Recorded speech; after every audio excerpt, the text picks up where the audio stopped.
안녕하세요, 어민우입니다. 오늘은 선생님들께서 많이 질문하시는 내용 중에 하나인 고리식을 통한, 특히 저희 DDM을 통한 수직 증강술에 대해서 몇 가지 증례를 소개해 드리도록 하겠습니다.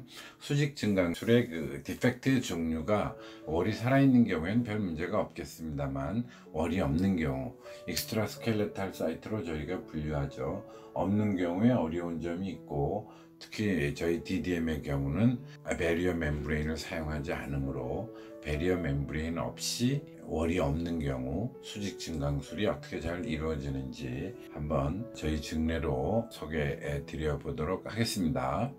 보통 이 수직 증강술에 대해서는 여러 가지 스터디가 나와 있는데, 메타 어널리시스를 통해서 여러 가지 이식제와 함께 배리어 멤브레인을 사용할 경우 평균적으로 약 4.8mm 정도의 수직 증강술의 효과가 있다라는 연구가 있고요. 보바인 본 미네랄 바이오스가 대표적일 텐데, 보바인 본 미네랄과 메탈 메쉬를 쓰는 경우에는 평균 한 5.2mm, 한 4mm서부터 6mm까지 정도의 수직 증강술 효과를 얻는다고 하고 있고요. 자가골의 경우에는 타이타늄 메쉬를 쓸 경우에는 약 5mm 정도, 배리어 멤브레인을 쓰지 않는 경우에는 약 3.4mm 정도의 뼈를 얻는다는 연구 보고가 있습니다. 바이오 가이드를 사용하는 경우에 약 한 평균 4.3mm 정도의 수직 증강술의 효과를 5년 팔로우업에서 얻고 있는다고 하죠. 저희 스타디에서는 2016년도에 COIR에 발표한 것인데요. 바이오스와 함께 동시에 랜덤마이즈드 클리니컬 스타디를 해보니까 약 5.38mm, 물론 이 경우에 있어서 바이오스는 6.5mm 정도의 높은 수직 증강술률을 보였고요. 덴틴 마테리얼은 약 6개월에 5.38mm 정도의 수직 증강 효과를 얻었습니다. 물론 두 스타디 간에 통계학적인 의미는 없었지만은 평균 한 5mm 정도 되지 않나, 이렇게 스타디에서 보일 수가 있는데요. 제가 오늘 선생님들 질문에 답해 드리는 증례는 익스트라 스켈레탈, 즉 월이 없는 경우에 한번 보여드리도록 하겠습니다.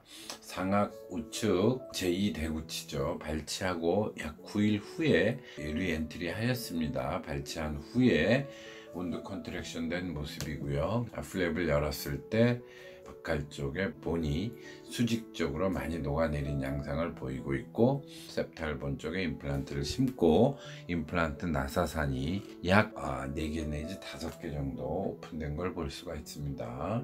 옆에서 보니까 월이 없는 부위고, 몰더블 오토비티에 BMP 코팅된 것을 라테랄서부터 시작해서 버티칼로 이렇게 올려서 감싸서 수출한 모습입니다. 엑스레이 보시면 이게 발치 후의 모습이고요.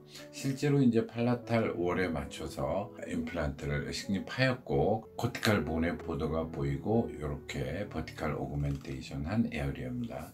약 4개월 후의 모습이고요.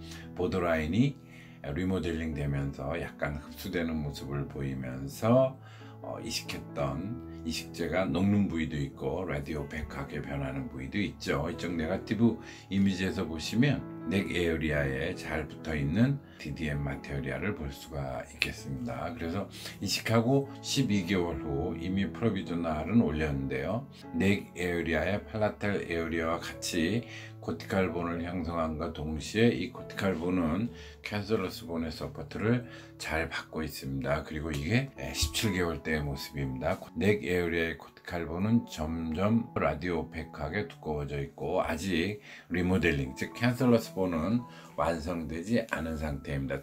그래서 이것을 이 17개월까지를 저희가 버티칼 오그멘테이션의 디멘전을 재보면 13mm의 임플란트였으므로 에이펙스에서 남아있는 보도까지의 거리를 재면 8.6mm이기 때문에 카바스크루까지 전부 버티칼 오그멘테이션을 했으므로 4.4 정도를 올린 것 같은데, 17개월 후에 보면 에이펙스에서 전체 모습을 보면 약 11.8mm의 버티칼 오그멘테이션 양을 알 수가 있겠습니다. 즉 저희가 13mm 임플란트 전체를 올렸는데 11.8mm 정도 복구가 됐으므로 수직 증강술로 얻은 버티칼 오그멘테이션의 효과는 11.8mm에서 원래 보도에 있던 8.6mm를 빼면 하면 저희가 3.2mm 증강 효과를 얻은 것입니다. 그러면서 잘 발달된 코티코 캔설러스 본을 임플란트 넥 에어리아의 팔라탈 쪽, 라비알 쪽에 얻고 있습니다. 물론 라비알 쪽은 아직 완전한 리모델링은 이루어지지 않았습니다. 즉 4.4mm를 저희가 증강술을 시행해서 3.2mm의 증강 효과를 얻었다는 것이죠. 전체적으로 약 72.7% 정도의 수직 증강술 효과를 얻었다, 이렇게 얘기할 수 있겠습니다. 또 다른 증례를 보겠습니다. 상하 우측의 제1소구치입니다. 발치하고 임플란트 식립하고 이렇게 수직 증강술을 하고, 이 경우에 있어서는 크레비클라 인시전을 통해서 오픈 운도 힐링을 시켰습니다.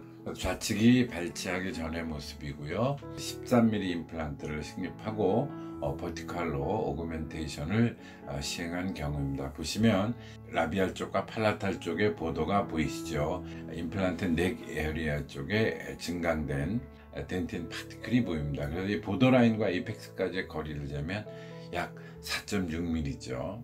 수술 후 7개월 된 경우에 프로비저널 로딩을 시행하는데요. 이때 라비알의 코티칼 보도가 좀 많이 증가됐습니다. 그래서 수술 때 4.6mm 밖에 없던 라비알 코티칼 보도가 7.4mm로 한 2, 3mm 정도 증가하기 시작했죠. 그리고 넥 에어리아에 보이는 저희가 수직 증강술로 이식했던 덴틴 파우더도 리모델링 하는 모습을 볼 수 있습니다. 그리고 약 토탈로 보면 약 11개월, 즉 프로비저널 하고 3개월 후에 보니까 매우 약하지만 코티칼본과 코티칼본을 서포트하는 캔설러스 본이 희미하게 형성이 되기 시작했습니다. 아직 넥 에어리아에 컴플리트한 코티칼본은 형성되지 않았지만 형성되는 모습이 보이고 있죠. 그 다음에 넥 에어리아까지 올라갔던 덴틴이 사실 보이고 있는데 이 상태에서 뼈라고 하기는 좀 완성되지 않았다고 봐서 이 부위는 향후 팔로업에서 어떻게 되는지 한번 말씀드려 보겠습니다. 그래서 초기 이식 때부터 보면 라비알 보도가 4.6mm에서 7.4mm로 늘어났고, 초기에 저희가 13mm 임플란트였으므로 로딩하고 3개월 후에 코티코 캔설러스 본으로 보이는 부위는 약 10.6mm가 되겠습니다.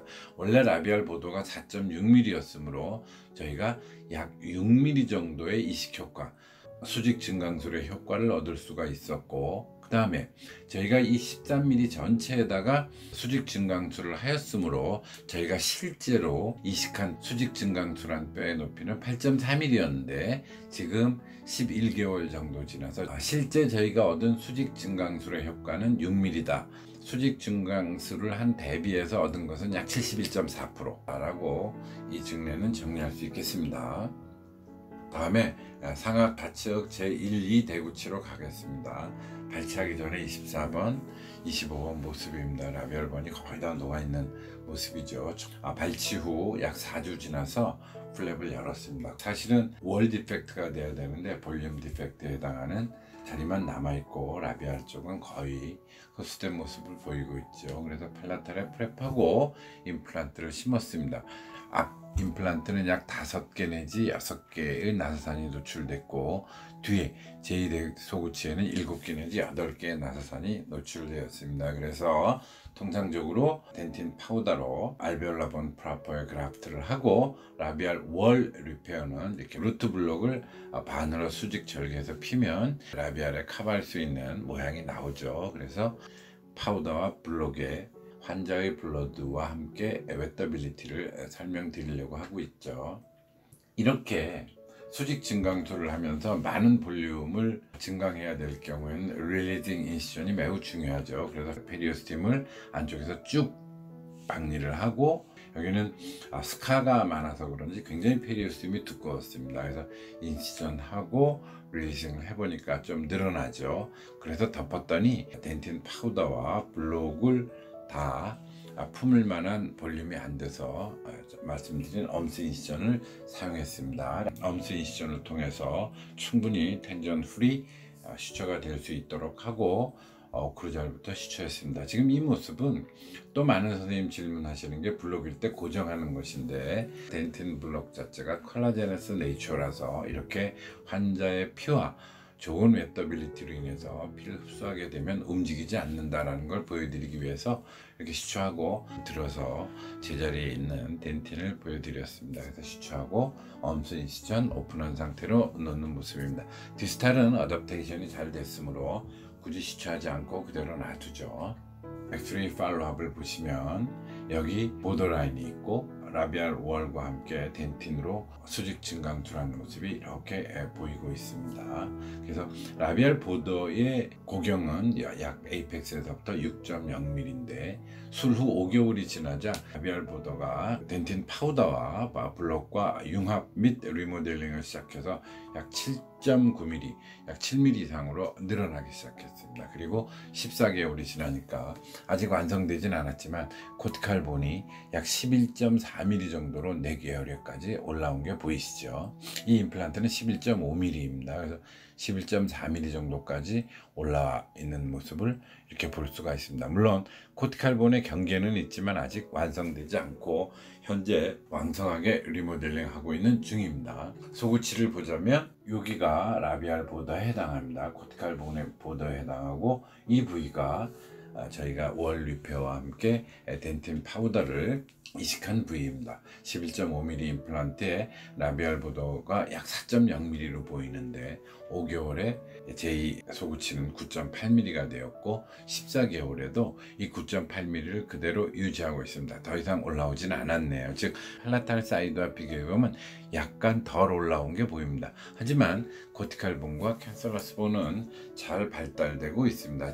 그래서 제1 소구치인 경우에는 토탈로 얻은 코티코 캔서러스의 본의 높이가 11.4mm이고 원래 라비알 코티칼 본이 6mm이므로 실제로 5.5mm 증강술을 시행해서 결과적으로 14개월 만에 5.4mm의 효과를 얻은 거죠. 그래서 98.2% 거의 100% 저희가 이식했던 만큼 얻었습니다. 그러나 이 증례는 아직 코티코 캔서러스 본이 다 완성되지 않았습니다. 좀 더 팔로우업을 해서 한번 보고 드려야 될 것 같고요.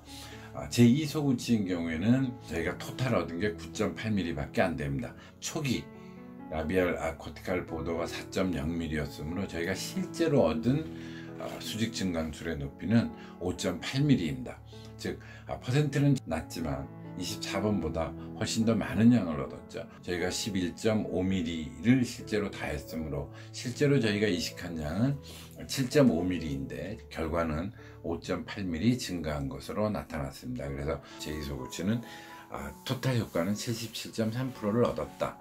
오늘의 이 버티칼 오그멘테이션의 증례를 정리해 보자면 익스트라 스켈레탈, 즉 월이 없는 상태에서 저희 BMP를 사용하고 베리어 멤브레인 없이 수직 증강술을 시행했을 때 여기 전부 상악이네요. 17번에서는 3.2mm 72.7%의 효과를 얻었고요. 14번, 24번, 25에는 약 5.4, 5.8, 6.0으로 약 5에서 6mm 정도의 효과를 얻었습니다. 그래서 전체적으로 보면 미리수는 3.2에서부터 6.0까지 있지만 약 70% 이상의 수직 증강술의 효과를 얻고 있고요. 한 케이스만 거의 100%인데 이 케이스는 좀 더 팔로우업해서 말씀드리는 게 맞는 것 같습니다. 오늘 익스트라 스켈레탈 사이트에서 덴틴 또는 BMP를 가지고 버티칼 오그멘테이션 하는 경우 베리어 멤브레인 없어도 좋은 효과를 얻을 수 있다. 몇 케이스 안 됐지만 말씀드렸고요. 좀 더 팔로우업이 되거나 많은 양이 쌓이게 되면 한번 논문으로 발표해 드리도록 하겠습니다. 감사합니다. 엄영이었습니다.